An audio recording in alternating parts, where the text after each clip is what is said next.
GameRanks presents the top 10 Xbox games of 2017.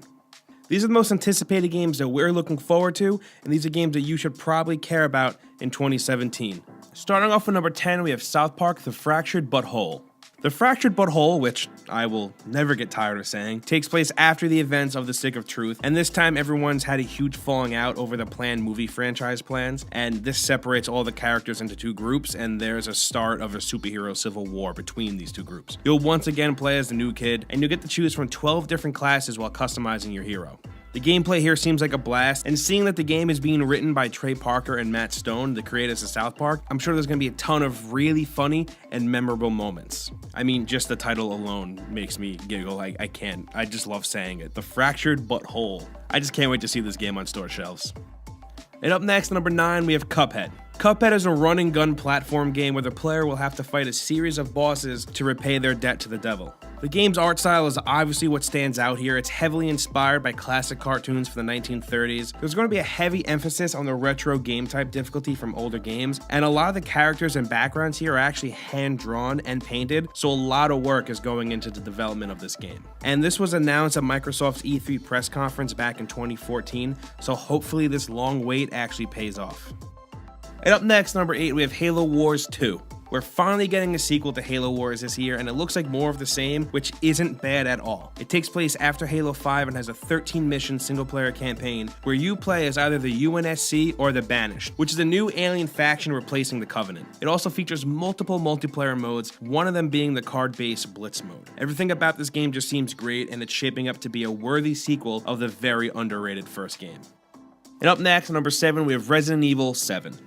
Resident Evil finally makes its long-awaited return to the survival horror style of gameplay that it's known for. While I do enjoy the third-person shooter gameplay in 4 and 5, I at least thought that Resident Evil's best moments came from its earlier games, where it was a lot less action-oriented. In Resident Evil 7, you play as Ethan Winters, whose search for his missing wife leads him to the rundown plantation mansion where the Baker family resides. You'll spend your time fighting off and running from the Baker family, solving puzzles, and exploring the mansion and its grounds. The game does play in first person, which is the first from one of the games in the main series. This game doesn't have a huge emphasis on combat like the last 3 games in the series, and it really does focus more on the survival horror aspects of Resident Evil. The game also isn't a reboot and will somehow tie into the lore of the Resident Evil universe, and I can't wait to figure out how it does.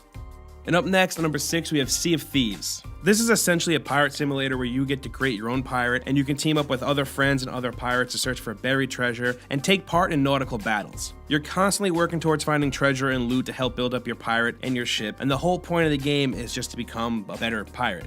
The customization in this game really does seem like a blast. Just with your ship alone, you have different classes, colors, material, figureheads, and sails. And while it does come off as a light-hearted, fun game, there is still some danger you have to look out for. A stronger player is able to come through and completely wipe out you and your crew and steal all of your stuff. But thankfully, if you are able to get back to your stuff before that player or another player grabs it, you are able to reclaim it, it seems like. You have a whole open world at your disposal, so the options are limitless. You can really do whatever the hell you want, whenever you want to, and you can do it how you want to. The co-op in this game also seems like a blast. Manning an entire ship with every single player having their own job just seems like a ton of fun. And if you played Assassin's Creed Black Flag, you know how cool it is to be a pirate, and you know how cool and epic ship battles can be. And if that game taught me one thing, it's that a pirate's life is the life for me. That is a horrible joke, and I'm gonna keep it in this video.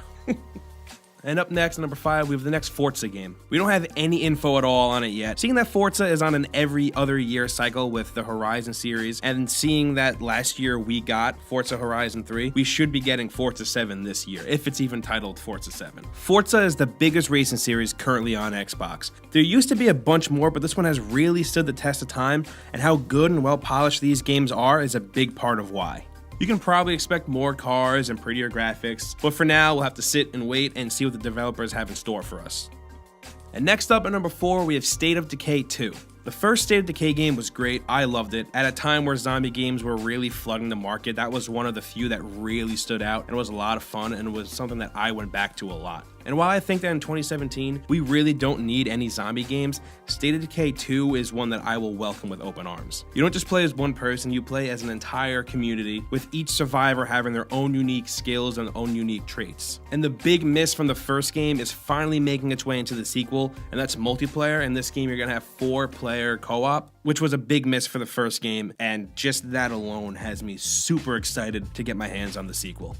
And up next, on number 3, we have Mass Effect Andromeda. The next Mass Effect game is finally coming, and it's also coming a lot sooner than I expected. You play as one of the 2 Ryder twins, and you set off on a 600-year journey to the Andromeda Galaxy to find new planets for you to colonize. Now, there still isn't too much to know about this game, but everything that we do know sounds great, at least I think so. And even though we're kind of still in the dark with this game, it seems that you'll still have what makes Mass Effect so great, exploring different planets, building romantic and non-romantic relationships, and choosing what moral path you want to take.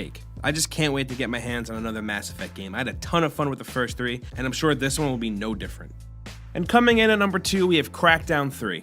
I really love the Crackdown series. I'm dying to get my hands on another one. It's been a while since we've heard anything about this game, so maybe it's undergone some serious changes. And there was some talk on the internet that even though it had a bit of a development rough patch, it's still moving along just fine, just as planned, so there really shouldn't be anything to worry about. I think the first Crackdown was one of my favorite Xbox 360 experiences, so the fact that I'm getting a third one this year on my Xbox One, I cannot wait. And finally, at number 1, we have Red Dead Redemption 2. Finally, the greatest Rockstar game ever made is getting a sequel that we legitimately know little to nothing about. We did get a very short teaser trailer that really just showcased how the game looks and what the world looks like, but that's really it. We didn't get any mention of who you're playing as, when the game takes place, whether or not it's a sequel or a prequel, although I have my reasons to believe that it takes place before Red Dead Redemption. And there really isn't much more to say than that. We really don't know anything about it. That teaser trailer we got gave us very little to go off of. But I'm super excited for this game, and if you haven't played Red Dead Redemption, you have some homework to do. We also have some bonus games that didn't make it on the list, but we definitely want to mention still. We have For Honor, a multiplayer-centric hack-and-slash game from Ubisoft. Outlast 2, the sequel to the very spooky Outlast, which I'm still way too afraid to finish. Ghost Recon Wildlands, which is an open-world take on one of the best Tom Clancy series. Below, which hopefully finally gets to see the light of day this year. I've been dying for this game ever since it was announced. And also Marvel vs. Capcom Infinite, which do I really need to say anything about this one? I mean, it's Marvel vs. Capcom.